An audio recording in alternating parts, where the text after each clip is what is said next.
নমস্কার বন্ধুরা, আপনারা সবাই কেমন আছেন? আশা করি সবাই ভালো আছেন এবং সুস্থ আছেন, সাবধানে আছেন। গোয়ার ছোট্ট সংসারে আপনাদের স্বাগত। তো আজকে রবিবার, তো সেজন্য একটু সকালে এই যে টিফিন বানাচ্ছি। তো রোজকার তো মুড়ি না হলে রুটি এইসবই খাই। তো আজকে সেজন্য ভাবলাম একটু লুচি বানাই। তো ছেলে এখনও উঠেনি, ছোটো ছেলেটা উঠে গেছে, বড়ো ছেলেটা এখনও উঠেনি।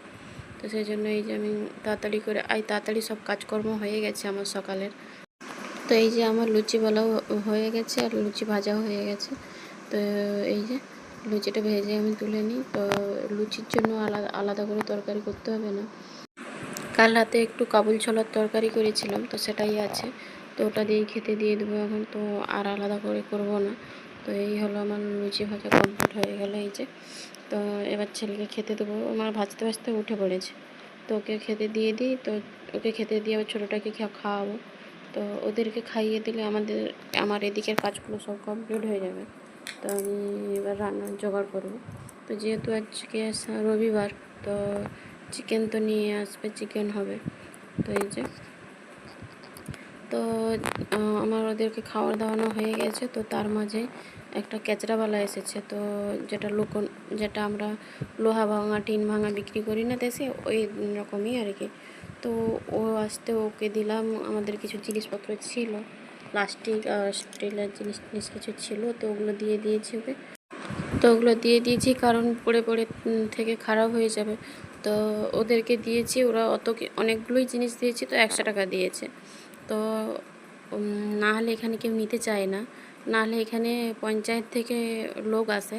তো মানে পঞ্চায়েত থেকে বলতে অঞ্চল থেকে এখানে ক্যাচড়া বওয়ার জন্য লোক থাকে। তো গাড়ি করে নিয়ে আসে, ট্রাক গাড়ি।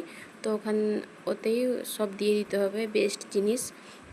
ওরা পয়সা দেয় না, কিছুই দেয় না। তো আপনি যদি পয়সা দিয়ে মানে নিয়ে দিতে চান, তাহলে ওদেরকেই দিতে হয়। তো ওরা কি করে, ওরা যেমন খুশি একটা দাম বলে দিল, তো ওটাই দিতে হয়, দিবেন না তো এমনি আপনাকে দিতে হবে, এই রকমই।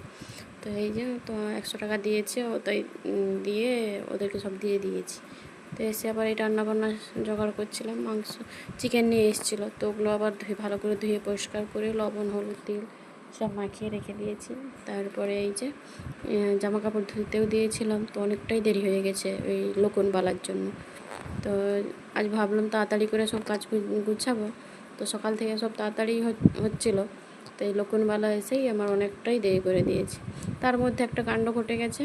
আমরা এই রুম থেকে চাবি, আমরা যে রুমটাতে থাকি, ওই লোকনবালা এসেছিলো বলে, তো চাবিটা লক করে আমরা ও রুমে গেছিলাম। ও রুমেও কিছু জিনিস ছিল। তো ওই রুমের ভিতরে চাবি ছেড়ে দিয়ে এসেছি আমরা। কতক্ষণ বাইরে বসে বসে বসে বসে তারপর চাবি নিয়ে আসতে ঘরে ঢুকলাম, কাজকর্ম করলাম। আর ছোটো ছেলেটা খেলতে খেলতে তার মধ্যেই ঘুমিয়ে পড়েছে। সব বিছানা লণ্ডভণ্ড করে দিয়েছে, সব ঘুমিয়ে পড়েছে। আর এতটাই দেরি হয়ে গেছে, এখন বাজে 12:30। তো তাড়াহুড়ো করে এই যে রান্না চাপিয়ে দিয়েছি আমি। তো হাতে হাঁড়িটা আমি বাইরেই করে রেখেছিলাম, তো ওটা একটু সুবিধা হলো। তো এই যে পেঁয়াজটা দিয়ে দিয়েছি কড়াতে। তো এখানে আদা রসুন বাটছিলাম, তো এই যে বেটে সঙ্গে সঙ্গে কড়াই দিয়ে দিচ্ছি, এতটাই দেরি হয়ে গেছিলো আমার। এই যে আক করে সব কিছু করলাম। তো ছোটো ছেলেটা ঘুমিয়ে পড়েছে বলে একটু সুবিধা হয়েছে। একটু তাড়াহুড়ো করে রান্না করছে, ও এসে জ্বালাচ্ছে না, নাহলে ও আবার জ্বালাতন করে। অনেক সমস্যা হয় ওকে নিয়ে রান্না বান্না করতে। তো যাই হোক, ও ঘুমিয়ে পড়েছে, অনেকটাই স্বস্তি। তো এই যে প্রথমে রসুনটা বেটে দিয়ে দিয়েছি। তো এবার আদাটা বাটবো। বাটার সঙ্গে সঙ্গেই কড়াই চলে যাচ্ছে, এতটাই আমার দেরি হয়ে গেছে। তো যাই হোক, ভালো করে এটা বেটে নিই আবার। তো এই যে আমার ঝটপট করে আদাটা বেটে দিয়ে দিয়েছি, আদা রসুন সব কিছু বাটা হয়ে গেছে, দিয়ে দিয়েছি।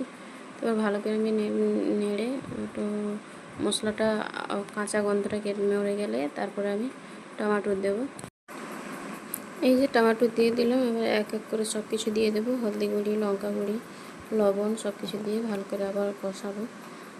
আমি যতই চেষ্টা করি তাড়াতাড়ি রান্না করার বা তাড়াতাড়ি কাজ গুছোনোর, আমার ঠিক সেই দেরিই হবে। কেন জানি না, আমার খুব দেরি হয়ে যায় রান্না করতে। প্রত্যেক দিন তাড়াহুড়োর মধ্যে দিয়েই কাটে সারা দিনটা। এই যে মশলা আমার কষানো হয়ে গেছে, এবার আমি মাংসটা দিয়ে দেবো। এই যে আস্তে করে দিয়ে অনেকটাই মাংস জোর করে যদি একটু দিয়ে দিই না, তাহলে একটু ছিটকে কড়াই থেকে সব মশলা পড়ে যায়। তো এই যে ভালো করে মশলা দিয়ে মানে মশলা মাখিয়ে মাখিয়ে ভালো করে কষিয়ে নেব আমি। তো আজকে আর এত দেরি হয়ে গেছে, আলুটা কষা হয়নি তেলে। তো আলু এমনি কেটে নিয়েছি, কেটে এমনি ডাইরেক্ট দিয়ে দেব। আর কষাবো না, তেলে ভাজবো না আলুটা। তো অনেকটাই দেরি হয়ে গেছে, আমার রান্না করতে করতে হয়তো 1:30 বেজে যাবে। তো এই যে আমার ভালো করে ঢাকা দিয়ে দিয়ে আমি কষিয়ে নিচ্ছি। ভালো করে না কষালে আলুটা যে ভাজিনি দিয়েছি, তো সেই জন্য একটু ভালো করে বেশি টাইম নিয়ে কষাতে হবে। তো ভালো করে কষিয়ে নিয়েছি আমি। এবার আমি গরম জল দিয়ে দেবো।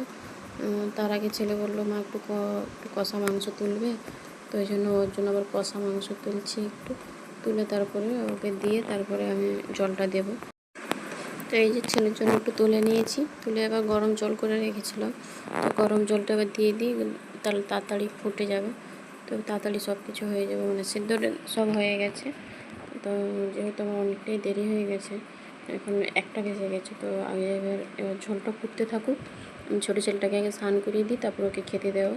তো এই যে এখন আমি ঝোলটা এই যে জল ঢেলে এবার ফুটতে দিয়ে লবণ দিয়ে একটু লবণ দেবো, যেহেতু জল দিয়েছি, তো সেই জন্য একটু লবণ দেবো। লবণ দেওয়ার পরে ভালো করে ওটা ফুটুক, ততক্ষণ আমি ছেলেটাকে স্নান করিয়ে দিই। এই যে আমার ঝোল ফুটেও গেল, এই তো বেশিক্ষণ হয়নি, ছেলেটাকে স্নান করে এসেছে।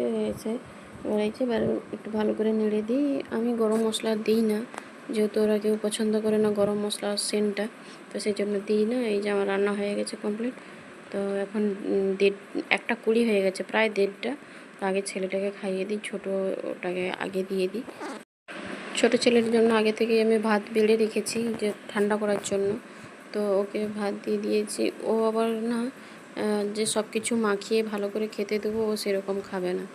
আমরা যেভাবে খাই ও সেইভাবে খেতে পছন্দ করে, আর কাউকে হাত দিতে দেবে না, ও নিজে খাবে। তো ওকে দিয়ে দিয়েছি, ওর মতো খাক। আর এই যে বড়ো ছেলেকেও দিয়েছি যে কষা মাংস। তো ও বললো, মা খুব সুন্দর হয়েছে খেতে, খুব টেস্টি হয়েছে কিন্তু। তো আমি বলি, তাড়াতাড়ি খা, খেয়ে আগে স্নান করে আয়, তারপর তোকেও দিয়ে দেবো। তোর খাওয়া হয়ে গেছে, ও স্নানে চলে গেছে, ও স্নান করতে গেছে। তো ওর জন্য আমি বেড়ে রেডি করে দিয়েছি, আর ওকে একটা বড়ো প্লেটে দিয়েছি, কারণ খুবই গরম, যেহেতু ঝোলটা এক্ষুনি ফুটেছে, তো খুবই গরম, সেই জন্য প্লেটে করে দিয়েছি যাতে ঠান্ডা হয়ে যায়, নাহলেও খেতে পারবে না। তো সেই জন্য ওর ভাত টাত সব রেডি করে দিয়েছি। তো ওরাও এসে গেছে, ওদেরকে সবাইকে খেতে দিয়ে দিয়েছি, দুপুরের খাচ্ছে ওরা সব। তো বেশি কিছু করার সময়ই পাইনি, ভেবেছিলাম কিছু ভাজা করব। তো এই যে কিছুই ভাজতে পারিনি, শুধু ঝোলটাই করেছি। আর এই যে একটু স্যালাড কেটেছি, স্যালাড দিয়ে দিয়েছি সবাইকে। তো খাওয়া দাওয়ার পরে বিকেলবেলা একটু এবার আমাদের ওই রুমে একটু গাছ লাগিয়েছিলাম না, ওই বীজ পুঁতেছিলাম। তো বীজ পোঁতার পরে তো আর আপডেট আপনাদের দেওয়াও হয়নি, তো সেই জন্য এই যে দেখুন, তো গাছগুলো খুব বড় বড় হয়ে গেছে। এই যে এটা ভেন্ডি গাছ, আর ওইটা চিচিঙ্গা গাছ, মানে চিচিঙ্গা না, এটা ঝিঙ্গা গাছ। আর এই যে দেখুন উচ্ছে গাছ। তো এখানে অনেক উচ্ছে গাছ হয়েছে, এমনি এমনি হয়ে গেছে, কি বীজ পড়ে হয়েছে, কিন্তু আমি যে লাগিয়েছি সেগুলো বেরায়নি, কিন্তু এই যেগুলো পড়ে হয়েছে সেগুলো প্রচণ্ড হয়েছে, গোটা জায়গাটাই হয়ে গেছে। তো বাবা ওইদিকে মানে ভেড়া দেওয়ার জন্য পালা কাটছিল, তা আর আমি এদিকে ঘাস পরিষ্কার করছিলাম। ঘাস পরিষ্কার করতে করতে বেড়া কাটতে কাটতেই সন্ধ্যা হয়ে গেছে, এই যে দেখুন। তো সন্ধ্যা হয়ে গেছে, ওর বাবা বলছে চলো, আর এত মশা, সে বলা যাবে না, যেন মশায় তুলে নিয়ে চলে যাবে আমাদের। তো এই যে সন্ধ্যা হয়ে গেছে, অনেকটাই সন্ধ্যা হয়ে গেছে। তো আমরা বাড়ি ফিরে যাচ্ছি, এই যে। তো আবার কালকে আসবো। তো আমরা বাড়ি ফিরে এসেছি। তো এই যে বাড়ি ফিরে এসে লকটা খুললাম। তো এসে দেখি সন্ধ্যা পেরিয়ে গেছে, তো তাই সেজন্য তাড়াহুড়ো করে সেজন্য তাড়াহুড়ো করছিলাম। তো সন্ধ্যা দেখাবো, তো অনেকটাই সন্ধ্যা উতরে গেছে এখন প্রায়। তো তবুও আমি একটু সন্ধ্যা দেখিয়ে দিই। তো চলুন, সন্ধ্যে দেখানো আমার হয়ে গেছে। তো যেহেতু আজকে দুপুরে রান্নাবান্না হয়ে গেছিলো, মানে চিকেন করেছিলাম, তো সেটা এখনও আছে। তো সেই জন্য আর রাত্রে মানে এতবেলার কিছু আর খাবার হবে না, তো শুধু ভাতটা রান্না করব। তো অনেকগুলো কাজ পড়েছিল বলে সেগুলোই করে নিই। তো সময় পাই না, সারাদিন এ কাজ ও কাজ করতে করতে না, যতই আমি চেষ্টা করি না কেন তাড়াতাড়ি কাজ করার, তবুও আমার কথা থেকে যে আমার দেরি হয়ে যায় আমি বলতে পারবো না। তো সেই জন্য এই যে এই কাজগুলো পড়েছিল। তো এই ফুলগুলো ঠাকুরের কাছে ছিল, ঠাকুরের উপরে। তো এগুলো না অনেক ঝুল পড়ে কালো হয়ে গেছিলো। তো আমি একটু সাবান দিয়ে পরিষ্কার করছিলাম, তো কদিন হয়ে গেল পরিষ্কার করেছি, আজ 1-2 সপ্তাহের মতো হয়ে গেছে, তবুও আমার লাগানোর সময় হয়নি। তো এই যে আজকে এখন রান্নাবান্নার ঝামেলাটা আজকে নেই, শুধু ভাতের হাঁড়িটা বানাবো। তো সেই জন্য এই যে আমি আজকে যখন অতটা হাতে কাজ নেই, তাহলে এই কাজগুলোই সেরে রাখি। তো এই যে ফুলগুলো ভালো করে গুছিয়ে গাছিয়ে রেখে আমি এগুলো গুছাচ্ছিলাম। তো ছেলের হাজার একটা মানে কথা। তো মা আমাকে জিজ্ঞাসা করছে, মা এটা কি চীনামাটির? আমি বলছি হ্যাঁ, এটা চীনামাটি। তোমার চীনামাটি কী থেকে তৈরি হয়? চীনামাটি এবারে কোথায় পাওয়া যায়? চীন থেকে নিয়ে আসে, কত রকমের তার জেরা। তো এই যে এই পাখাগুলো, তো আমাদের এখানে দুর্গাপুজো হয় গোয়াতে, তো ওখানে সাজিয়েছিল, তো ওদের যে কমিটি থেকে খুলে রেখেছিল। তো কমিটি আমার এখানে একজন আত্মীয় আছে, কমিটি থাকে ওর। তো ওর বাবাও থাকে, কিন্তু ওর বাবা অনেকটা দূরে থাকে বলে যায় না। তো ওরাই যায়, ওরাই কমিটি সব কিছুই করে। তো ওরা নিয়ে এসেছিলো, তো আমাদের 4-5টা দিয়েছিল। তো 2টো না একটা ভেঙে ফেলেছে ছোটো ছেলেটা, তার ওই 3টে আছে। তো এই যে আমি এদিকে ভাতটা বসিয়ে দিয়েছি, ভাতটা আমার প্রায় হয়ে এসছে, একটুখানি বাকি আছে। তো ভাতটা হয়ে গেলে আবার দুপুরে যে তরকারিটা আছে ওটা একটু গরম করে নেব। তো এই যে